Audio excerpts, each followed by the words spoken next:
Good morning friends. आज मैं William Shakespeare का एक और प्ले ओथेलो लेकर आया हूँ। यह एक ट्रेजेडी है, तो इसे हम देखते हैं। इसका सोर्स है फ्रेंड्स हिकेटो मिथी बाई सिंथियो। इसका सोर्स हिकेटो मिथी बाई सिंथियो और ये प्ले 1604 में पब्लिश हुआ था।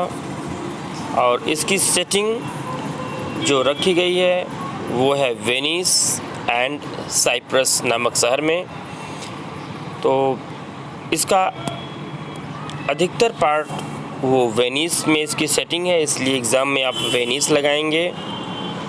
ओके, तो प्ले के कैरेक्टर को हम देखते हैं, समझते हैं।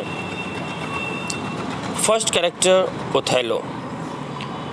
Othello the Moor in the service of Venice. Okay, second character है Brabantio. Brabantio a senator, father to Desdemona. ये डेस्डिमोना प्ले की हीरोइन है, ये उसके पिता हैं ब्रेवेंसियो। और ये Desdemona heroine of the play, ये प्ले की हीरोइन है। डाटर टू ब्रेवेंसियो, ब्रेवेंसियो की बेटी है। And wife to Othello, Othello की wife Desdemona. She is 17 years old, 17 साल की है। ओके, तो आगे हम देखते हैं कैरेक्टर को। इयागो, ये विलेन है प्ले का, 28 years old. Okay, next character Cassio, a honourable lieutenant, ये लेफ्टिनेंट है। Next character Roderigo, a Venetian gentleman, duke of Venice. और next character Bianca, mistress to Cassio, ये कैसियो की मिस्ट्रेस रहती है। Okay, Bianca. Emilia, wife to Iago. सब character आप ध्यान में रखिए। Clown, servant to Othello. And next character Gratiano, brother to Brabantio. Gratiano Brabantio का भाई है। Lodovico, kinsman to ब्रेवेंसियो। And next character Montano, governor of Cyprus, ये इम्पोर्टेंट है। Montano, governor of Cyprus. Okay, तो प्ले को हम आगे देखते हैं। Othello play by William Shakespeare. Othello play पर एक मूवी आई थी जिसका नाम ओमकारा। ओके, यहाँ पर लिखा गया है Othello bye William Shakespeare. William Shakespeare का प्ले ओथेलो है, इसी पर ये फिल्म ओमकारा आया था। ये भी एग्ज़ाम में पूछा जा सकता है, तो ओमकारा को ध्यान में रखिए। ओके, जिस तरह से हैमलेट प्ले पर मूवी आपको पिछले वीडियो में बताए थे हैदर बनी है, उसी तरीके से ओथेलो मूवी पर ये उसी की बेस पे ओमकारा फिल्म बनी है। ओके, तो इसे लेट्स स्टार्ट प्ले को हम स्टार्ट करते हैं। तो आप इसे देखिए, समझिए। नाटक का प्रारंभ रॉडेरिगो और इयागो के वार्तालाप से शुरू होता है। ओके, रॉडेरिगो और इयागो स्टार्टिंग में आते हैं। कैरेक्टर को ध्यान में रखिए। रॉडेरिगो इयागो पर आरोप लगाता है कि वह बहुत ही कृतज्ञ है क्योंकि उसने डेस्डिमोना के भाग जाने की सूचना उसे नहीं दी। रॉडेरिगो डेस्डिमोना से प्रेम करता है और उसने इयागो को भरपूर धन इसलिए दिया था कि वह डेस्डिमोना को राजी करने में उसकी सहायता करेगा। लेकिन ये इयागो बहुत ही धूर्त और चालाक, ये निर्दोष बताते हुए कहता है कि उसे डेस्डिमोना के भागने के बारे में उसे पहले से मालूम ही नहीं हुआ। वह रॉडेरिगो को विश्वास दिलाने का प्रयत्न करता है कि उसे ओथेलो से घिरा है, क्योंकि ओथेलो ने उसके बजाय कैसियो की पदोन्नति करके उसे लेफ्टिनेंट बना दिया था। इससे इयागो के दिल को बहुत चोट लगी थी। वह रॉड्रिगो को सलाह देता है कि वह डेस्डिमोना के पिता ब्रेबेंसियो को इस बात की सूचना दे दे। रॉड्रिगो इयागो के साथ ब्रेबेंसियो के मकान पर जाता है और शोर मचाकर उसे जगाता है तो वह खींच उठता है। इयागो डेस्डिमोना के भाग जाने की सूचना देता है, किंतु ब्रेबेंसियो उस पर विश्वास नहीं करता। इयागो जोर देकर कहता है कि उसकी बेटी सचमुच हबसी ओथेलो के साथ भाग गई है और दोनों ने अब तक तो विवाह भी कर लिया होगा। यह कहकर इयागो वहाँ से चला जाता है ताकि कोई उसे वहाँ देखकर ओथेलो से चुगली न कर दे। इयागो केवल अपना हित साधन करेगा और अपने मन की बात प्रकट नहीं करेगा। ब्रेबेंसियो नौकरों के साथ घर के बाहर आता है। वे मसाले लिए हुए हैं। ब्रेबेंसियो पागल सा हो गया है। रॉड्रिगो उसे ओथेलो के मकान की तरफ ले जाता है। रास्ते में ब्रेबेंसियो हर मकान पर प्रार्थना करता है कि उसकी पुत्री का पता लगाने में उसकी मदद करें। रॉड्रिगो का साथ छोड़कर इयागो शीघ्र ही ओथेलो के पास पहुंच जाता है और अपनी स्वामी भक्ति का प्रमाण देने के उद्देश्य से कहता है कि रॉड्रिगो उसके लिए अपशब्द कह रहा था और वह इयागो उसे मार डालने को तैयार हो गया था। वह ओथेलो को यह भी बताता है कि रॉड्रिगो के उकसाने पर ब्रेबेंसियो ने बहुत ही हो हल्ला मचाया था कि डेस्डिमोना के साथ ओथेलो का विवाह संबंध तोड़वा देगा और ओथेलो को कड़े से कड़ा दंड दिलवाएगा। किंतु इयागो की बातों का ओथेलो पर कोई प्रभाव नहीं पड़ता, क्योंकि उसे विश्वास है कि सीनेट उसकी सेवाओं को भूल नहीं सकती। इसके अतिरिक्त वह डेस्डिमोना के अयोग्य भी नहीं है, क्योंकि समय आने पर वह प्रकट कर देगा कि उसका जन्म शाही परिवार में हुआ है। यदि उसे डेस्डिमोना से प्रेम नहीं होता तो वह उससे विवाह बंधन में कभी नहीं बंधता। इसी बीच ओथेलो का लेफ्टिनेंट कैसियो उसे यह सूचना देने आता है कि ड्यूक काउंसिल हॉल में साइप्रस पर तुर्की आक्रमण के समाचार पर विचार विमर्श कर रहे हैं और इसलिए ओथेलो को तुरंत बुलाया है। ड्यूक के सेवक भी कैसियो के पीछे पीछे आए हैं। ओथेलो डेस्डिमोना से बात करने घर के भीतर जाता है। तब सीनेट की मीटिंग में शामिल होने की तैयारी करता है। जब वह रवाना होने को है तभी ब्रेबेंसियो अपने आदमियों के साथ वहां आ जाता है। ओथेलो ब्रेबेंसियो से विनती करता है कि अपना क्रोध वह शांत करे, लेकिन ब्रेबेंसियो उस पर आरोप लगाता है कि उसने उसकी पुत्री पर जादू टोना कर दिया है, वरना यह बात समझ से परे है कि वह उसके प्रति समर्पण कर देती, जबकि उसने अनेक योग्य वरों को इनकार कर दिया। ऐसा मालूम पड़ता है कि ओथेलो और ब्रेबेंसियो के आदमियों में लड़ाई होने ही वाली है, किंतु ब्रेबेंसियो ओथेलो के विरुद्ध कानूनी कार्रवाई करना चाहता है और अपने आदमियों को उसे गिरफ्तार करने का आदेश देता है। ओथेलो अपने आदमियों को लड़ने से रोकता है और ब्रेबेंसियो की बात मानने को राजी हो जाता है, लेकिन साथ ही वह उससे कहता है कि उसे ड्यूक ने विचार विमर्श के लिए बुलाया है।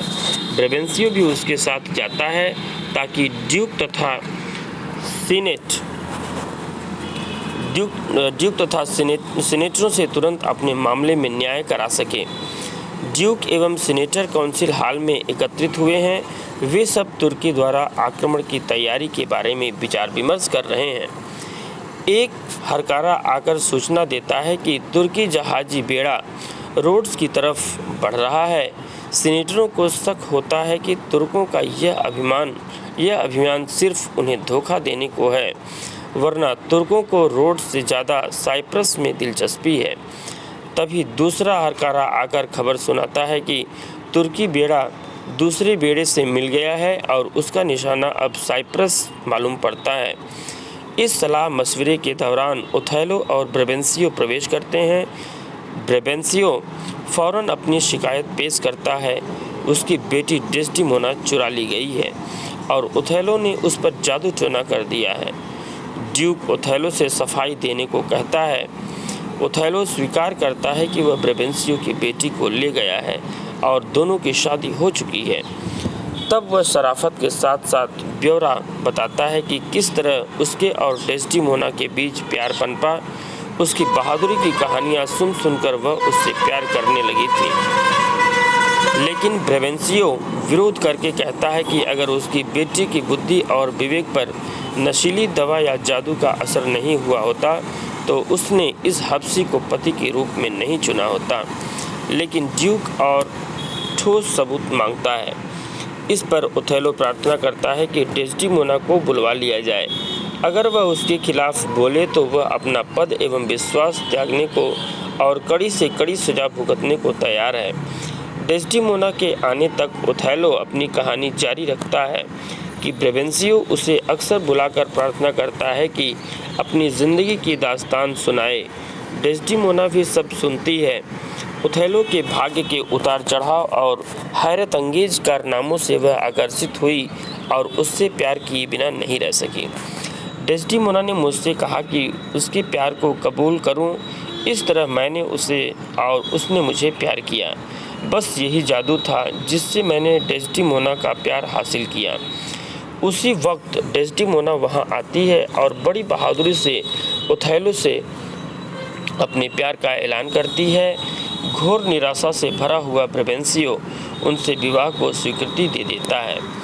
सीनेट तब राज्य का कामकाज जारी रखती है। ओथेलो कहता है कि वह तुर्कों के खिलाफ लड़ाई लड़ने की जिम्मेदारी लेने को तैयार है। वह साइप्रस के लिए कूच कर देगा, लेकिन उसकी विनती है कि डेस्डिमोना की देखभाल का इंतजाम कर दिया जाए। डेस्डिमोना अपने पिता के पास रहना नहीं चाहती और प्रार्थना करती है कि उसे अपने पति के साथ साइप्रस जाने की इजाज़त दे दी जाए।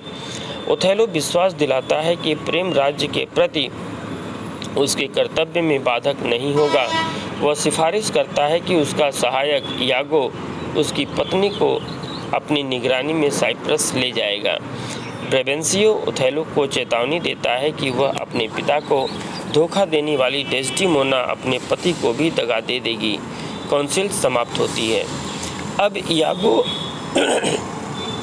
और रोडेरिगो बातचीत करते दिखाई देते हैं। रोडेरिगो डूब कर मर जाने की बात कहता है तो यागो उसे झिड़क कर समझाता है। वह उसे सलाह देता है कि अपनी सारी दौलत लेकर उसके साथ साइप्रस चले, जहां वह डेस्डिमोना को प्राप्त कर सकेगा। वह उस हब्सी से जल्द ही उब जाएगी और किसी नए नौजवान की तलाश करेगी। ओथेलो भी उसे ज़्यादा दिन नहीं निभाएगा। रोडेरिगो यागो की बात मानकर अपनी सारी ज़मीन जायदाद बेचने और उसके साथ चलने की तैयारी करने चला जाता है। अकेले में यागो अपने दिल की बात कहता हुआ ओथेलो के विरुद्ध अपने षड्यंत्र को प्रकट करता है, जिसमें वह रोडेरिगो को केवल एक साधन की भांति प्रयोग करेगा। उसे शक है कि ओथेलो का उसकी पत्नी से अवैध संबंध है। वह ओथेलो को कैसियो के खिलाफ भड़काएगा और कहेगा कि कैसियो डेस्डिमोना से उसका अफेयर है। यागो को विश्वास है कि हब्सी उतावला और शक्की होने के कारण उसकी बात पर विश्वास कर लेगा। निशाना सही बैठेगा। बस यागो की शैतानियत जल्द ही जग जाहिर हो जाएगी। साइप्रस के बंदरगाह में घाट के पास एक खुली जगह पर मोंटानो और दो आदमी समुद्री तूफान के बारे में बातें कर रहे हैं। उनका ख्याल है कि ऐसे भयंकर तूफान में तुर्की जहाज़ों का बेड़ा नष्ट हो जाएगा। तभी तीसरा आदमी आकर युद्ध की समाप्ति की घोषणा करता है। वह बताता है कि तुर्की बेड़े की बर्बादी को वेनिस के एक जहाज़ ने देखा है। जहाज़ कैसियो को लेकर आया है और उसके बाद दूसरे जहाज़ से डेस्डिमोना, यागो, उसकी पत्नी एमिलिया, रोडेरिगो भी आ जाते हैं। सब ओथेलो के आने का बेसब्री से इंतज़ार करते हैं। इंतज़ार के दौरान डेस्डिमोना यागो के साथ स्त्रियों के बारे में बातचीत करती है। यागो स्त्रियों का प्रशंसक नहीं है। वह मानता है कि सुंदर और बुद्धिमान स्त्री अपनी सुंदरता से लाभ उठाना जानती हैं, जबकि काली और चतुर स्त्री को अच्छा पति मिलता है। इसी तरह की हल्की फुल्की बातें होती हैं। यागो की आंखें यह देखने से नहीं चूकती कि कैसियो निर्दोष शिष्टाचार का प्रदर्शन करके डेस्डिमोना का हाथ दबाकर उसकी उंगलियां चूम रहा है। उसका दिमाग साजिश गढ़ने में लग जाता है। वह अब कैसियो को लेफ्टिनेंट के पद से हटा देगा। ओथेलो आता है। डेस्डिमोना और दूसरे सब खुशी से झूम उठते हैं। यागो यह सोचकर खुश होता है कि जल्द ही वह ओथेलो और डेस्डिमोना के सुख का नाश कर देगा। यागो को जहाज के कप्तान को बुला लाने का आदेश देकर ओथेलो डेस्डिमोना के साथ किले में चला जाता है। यागो और रोड्रिगो अकेले रह जाते हैं। यागो रोड्रिगो को कैसियो के खिलाफ भड़काता है। वो उससे कहता है कि डेस्डिमोना सीधी तौर पर कैसियो से प्यार करती है। कैसियो रात को पहरे के साथ रहेगा, तब रोड्रिगो उसे भड़काएगा, और क्योंकि कैसियो गर्म मिजाज वाला है इसलिए वह रोड्रिगो पर हमला कर देगा, तब वह बर्खास्त हो सकेगा। यागो उसे समझाता है कि डेस्डिमोना का सुख पाने के लिए उसके पहले उसे कैसियो को हटाना चाहिए। अकेले में यागो अपने शक को दोहराता है और हबशी का उसकी बीवी से नाजायज़ संबंध है, इसलिए उसे उससे बदला लेना चाहिए। डिडोर्ची ढिढोरा पीटता है और तुर्की बेड़ा समुद्री तूफान में नष्ट हो जाने की खुशी और साथ ही जनरल ओथेलो की शादी की भी खुशी को हर नागरिक पूरे जोश से मनाने किले में रात को दावत होगी, जिससे हर आदमी शामिल हो सकेगा। सोने के लिए जाते वक्त ओथेलो कैसियो को हिदायत देता है कि पहरे की निगरानी सावधानी से करे, ताकि लोग खुशियां मनाते हुए जातियां न कर बैठे। वह उसे यह भी हुक्म देता है कि सवेरे जल्दी आकर मिले। यागो कैसियो को साइप्रस के कुछ शूरवीरों के साथ दारू पीने के लिए राजी कर लेता है। यागो की योजना यह है कि कैसियो को नशे में धुत कर दे, ताकि वह कोई उदंड काम कर बैठे और फिर यागो द्वीप के वासियों को भड़का दे। शराब अपना असर दिखाती है और कैसियो लड़खड़ाते पैरों से बदहवासी की हालत में पहरे पर चला जाता है। मोंटानो जो पहरे पर कैसियो के साथ है, उसकी यह हालत देखकर ओथेलो को इसकी सूचना देना चाहता है, लेकिन कैसियो चालाकी से उसे मना कर देता है। तभी कैसियो तलवार हाथ में लिए हुए रोड्रिगो को धकेलता हुआ आता है, लेकिन मोंटानो उसे रोक देता है। कैसियो पलटकर मोंटानो पर वार करने लगता है। दोनों में लड़ाई होती है। यागो रोड्रिगो से कहता है कि बाहर जाकर हो हल्ला मचाओ। घंटी बजती है। ओथेलो वहां आकर पूछता है कि क्या मामला है। मक्कार यागो बताता है कि तलवार लिए हुए कैसियो एक आदमी का पीछा करता आया था। मोंटानो ने उसे बचाया और कैसियो को समझाने लगा। इसी में मोंटानो घायल हो गया। उस आदमी ने बाहर जाकर शोर किया, जिससे लोग जाग गए। डेस्डिमोना भी वहां आ जाती है। ओथेलो कैसियो को बर्खास्त कर देता है और मोंटानो को उसकी मरहम पट्टी खुद करने के लिए ले जाता है। इस बेइज्जती से कैसियो के दिल को गहरा धक्का लगता है और वह यागो से अपना दुखड़ा रोता है। यागो उसे यह विश्वास करने को समझाता है कि ओथेलो ने उसे गुस्से के बजाय नीति के तहत बर्खास्त किया है। उसे डेस्डिमोना से फरियाद करनी चाहिए, जो उसकी इस मामले में मदद करेगी। कैसियो इसके लिए राजी हो जाता है। यागो यह सोचकर खुशी से फूल उठता है कि अब डेस्डिमोना कैसियो की सिफारिश करेगी तो वह ओथेलो के कानों में जहर घोलेगा। वह अपनी कामवासना की पूर्ति के लिए कैसियो की वापसी चाह रही है। तभी रोड्रिगो आता है और शिकायत करता है कि उसकी सारी रकम खर्च हो गई और इतनी तकलीफ़ें भुगती, मगर फिर भी कुछ काम नहीं बना। यागो उसे समझाता है कि कैसियो को बर्खास्त किया जाना उसकी योजना की सफलता की ओर पहला कदम है। वह रोड्रिगो से प्रार्थना करता है कि कुछ समय और सब्र के साथ इंतज़ार करे। यागो की सीख मानकर कैसियो सीधा डेस्डिमोना से भेंट करने चल देता है और अपने साथ संगीतज्ञों को ले जाता है, ताकि ओथेलो की खिड़की के नीचे गाएं बजाएं। लेकिन विदूषक उन्हें यह कहकर भगा देता है कि जनरल को संगीत पसंद नहीं। कैसियो विदूषक से विनती करता है कि डेस्डिमोना की सेविका एमेलिया को उसका संदेश दे दे, वह उससे कुछ बात करना चाहता है। तभी इयागो आ जाता है और वायदा करता है कि ओथेलो को वहाँ से हटा देगा ताकि कैसियो डेस्डिमोना से आज़ादी के साथ बातें कर सकें। कैसियो उसे इस मेहरबानी के लिए धन्यवाद देता है। एमिलिया आकर कैसियो को बताती है कि ओथेलो ने उसे जनता को संतुष्ट करने के लिए बर्खास्त किया था और मौका पाते ही ओथेलो उसे बहाल कर देगा। फिर वह कैसियो को किले के अंदर ले जाती है। ओथेलो इयागो को कुछ खत देकर कहता है कि वह इन्हें पायलट को दे दे और उससे कहे कि सेनेट को उसका अभिवादन पहुंचा दे। वह इसके बजाय फौज का मुआयना करेगा। इयागो उससे वही मिले। कैसियो डेस्डिमोना से उसके मामले में मदद करने को कहता है और डेस्डिमोना उसे विश्वास दिलाती है कि उसकी पूरी मदद करेगी और जब तक वह बहाल नहीं हो जाता तब तक अपने पति को चैन नहीं लेने देगी। उसी वक्त ओथेलो और इयागो वहां आ जाते हैं। इयागो विशेष उद्देश्य से ओथेलो को लाया है। उसके आते ही कैसियो चुपचाप जल्दी से चला जाता है। इस अवसर का लाभ उठाकर इयागो ओथेलो को समझाता है कि उसके आते ही कैसियो अपराधी की तरह चुपचाप चला गया।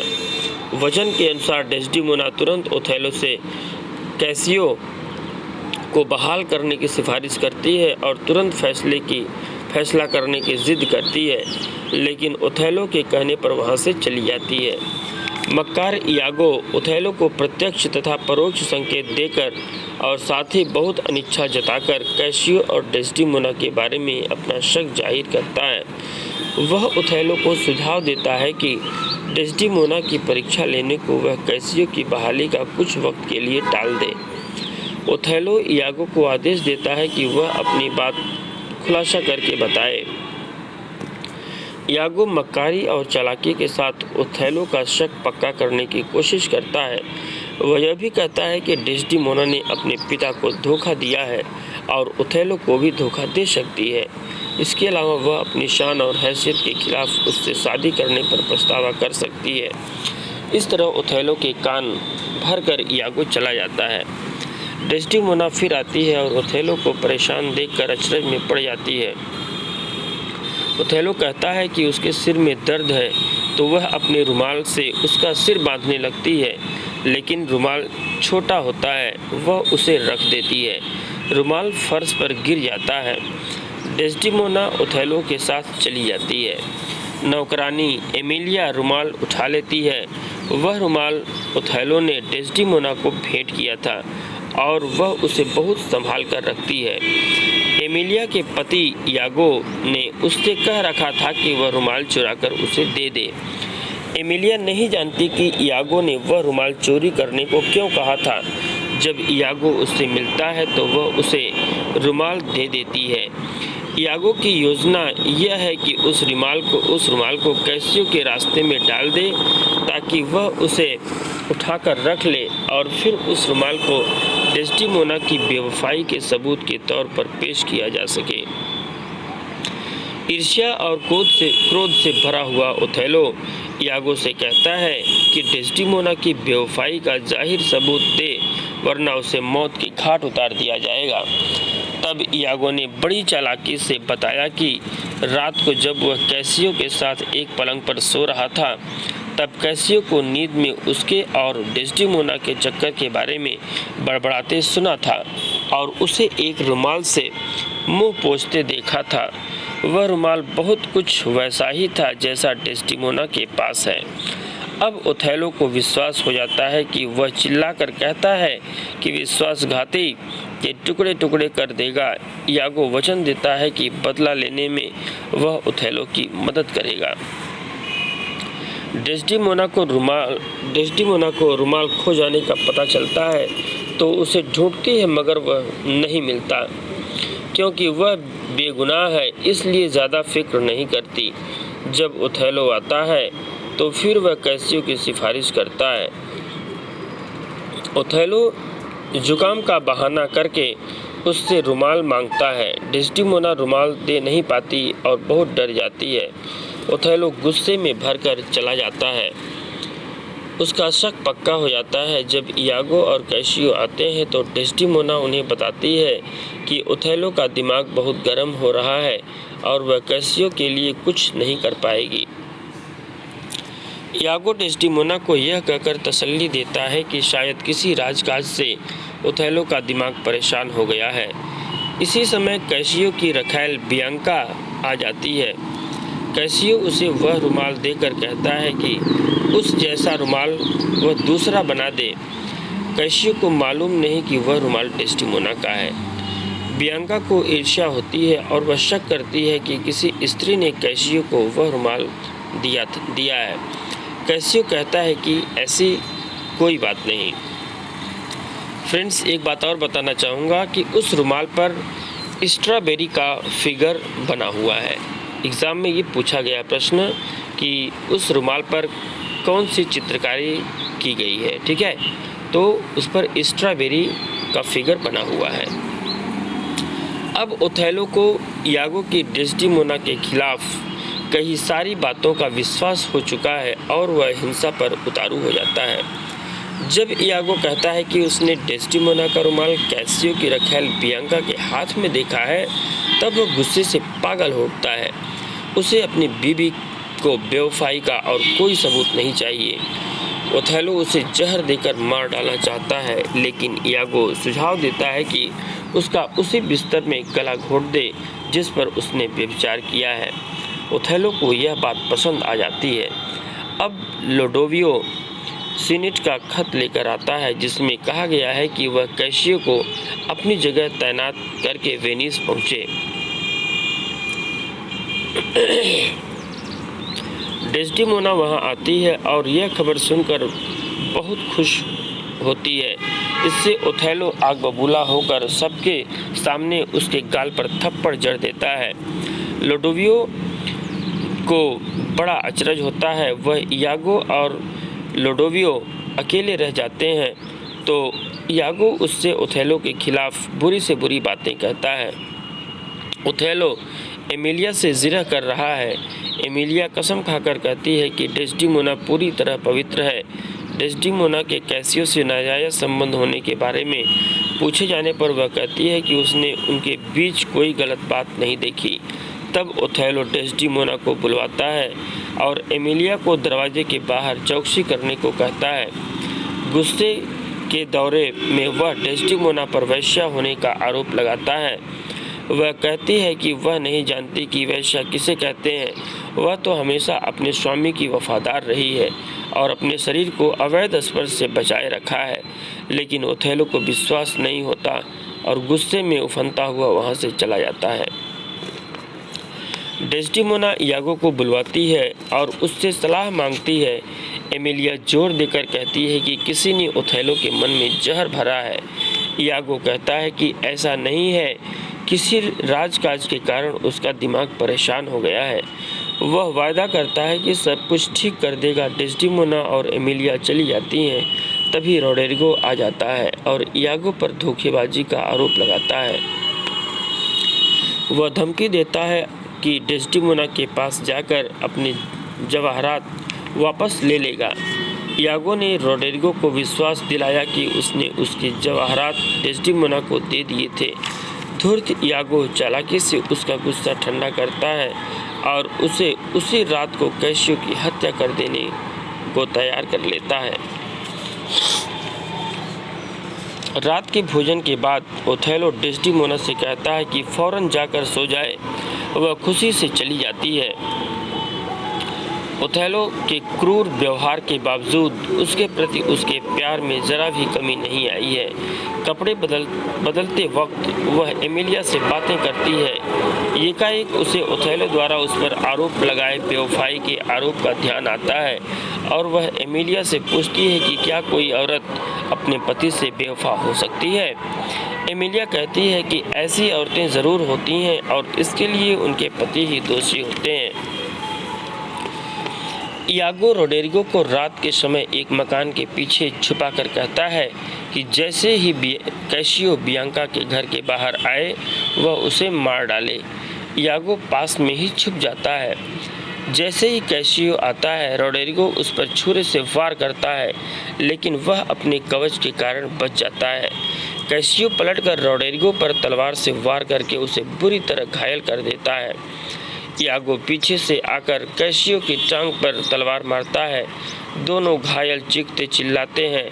ओथेलो उधर आता है, कैसियो की आवाज़ पहचान कर खुश होता है और कि यागो ने उसे मारने का वादा पूरा कर दिया और चला जाता है।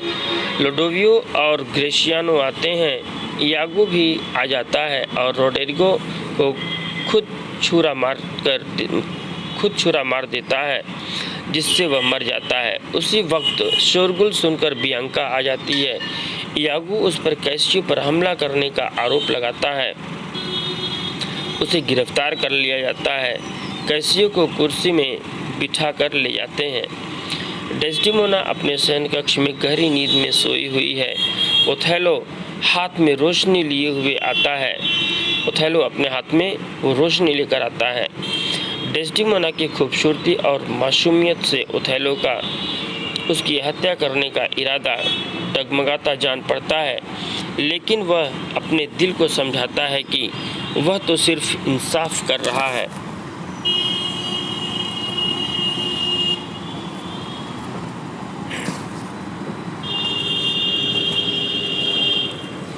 वह उसे बार बार चूमता है। वह जाग जाती है। ओथेलो उससे कहता है कि अपने पापों का इकबाल कर ले। वह उस पर कैसियो से नाजायज़ संबंध रखने का आरोप लगाता है। डेस्डिमोना आरोप से इनकार करती है और कहती है कि कैसियो को गवाही के लिए बुला ले, मगर ओथेलो कहता है कि कैसियो की तो यागो हत्या कर चुका है। इस पर डेस्डिमोना फूट फूट कर रो पड़ती है। ओथेलो इससे यह मतलब लगाता है कि वह प्रेमी की मौत पर आंसू बहा रही है। ओथेलो उसका गला घोट देता है। इतने में एमिलिया आकर दरवाज़ा खटखटाती है। ओथेलो पर्दा खींचकर दरवाज़ा खोलता है। एमिलिया खबर देती है कि कैसियो ने रोड्रिगो नामक वेनिस निवासी की हत्या कर दी है। पूछने पर वह बताती है कि कैसियो जिंदा है। उसी वक्त डेस्डिमोना चीख पड़ती है, अरे मुझे बेकसूर ही मार डाला, बिल्कुल बेकसूर मार डाला। एमिलिया दौड़कर उसके पास पहुंचती है। अपनी आखिरी सांसें लेते हुए डेस्डिमोना उससे कहती है कि उसने खुद अपना गला घोटा है, लेकिन ओथेलो कबूल करता है कि उसी ने यह हत्या की है, क्योंकि वह पतिता और बेवफा थी। एमिलिया को जब मालूम होता है कि उसके पति ने ओथेलो के दिमाग में जहर भरा है, तो वह विश्वास नहीं कर पाती। जब यागो ग्रेशियानो और मोंटानो के साथ आता है, तो एमिलिया यागो से पूछती है कि क्या उसने डेस्डिमोना को बदचलन बताया था। यागो इस आरोप से इनकार नहीं करता। एमिलिया यागो को उसकी दुष्टता के लिए खोजती है। यागो के आरोप के सबूत में ओथेलो रुमाल का जिक्र करता है, तो एमिलिया रुमाल की हकीकत बयान कर देती है। इस पर यागो उसे छुरा घूंपकर मार डालता है। अपनी आखिरी सांस से एमिलिया अपनी मालकिन की पवित्रता और बेगुनाही का फिर ऐलान करती है। अब ओथेलो को अपनी भयंकर गलती का एहसास होता है। वह डेस्डिमोना के चेहरे को देखता हुआ अपने दुर्भाग्य को कोसता है। इसी बीच यागो गिरफ्तार कर लिया जाता है। उसने अपने जुर्म और दुष्टता का इकबाल कर लिया है। कैसियो बताता है कि वह रुमाल उसे कैसे मिला। यागो को मौत की सज़ा दी जाती है। ओथेलो को गिरफ्तार कर लिया जाता है। उसके जुर्म की सूचना वेनिस को भेजी जाएगी। अपने अंतिम भाषण में ओथेलो वेनिस राज्य के लिए की गई अपनी सेवाओं का संक्षेप में जिक्र करता है और फिर एकाएक अपने को छुरा मार लेता है और बिस्तर पर गिरकर डेस्डिमोना की लाश को चूमते हुए मर जाता है। फ्रेंड्स, ओके, तो इसमें कुछ हम आगे देखते हैं। ये प्ले स्टार्ट होता है रोड्रिगो से, इसे ध्यान में रखिएगा। Rodrigo starts with Rodrigo. ये कहता है टच नेवर टेल मी। जो इसकी फर्स्ट लाइन है वो रोड्रिगो से स्टार्ट होती है और रोड्रिगो कहता है टच नेवर टेल मी, और एंड होता है लोडोविको। ओके, लोडोविको से एंड होता है और रॉड्रिगो से शुरू होता है। तो आप RL इसको याद कर लीजिए, यानी रोड्रिगो से शुरू होता है और लोडोविको से एंड होता है। प्ले। और यहाँ पर देखें last words of Othello. Othello जो मरते समय लास्ट वर्ड बोला था, वो बोला था आई किस्ड दी और I killed thee, no way but this killing myself to die upon a kiss. इस लाइन को ध्यान में रखिएगा। Okay, falls on the bed and dies, ये एक्ट 5 और सीन सेकेंड यानी 52 में 52 में ये जो है मर जाता है ओथेलो। यहाँ पर देखिए आप, हैमलेट भी ये 52 में यानी एक्ट 5 सीन 2 में मरता है। हैमलेट डाई इन 52 यहाँ पे लिखा गया है। 52 मीन्स एक्ट 5 सीन 2।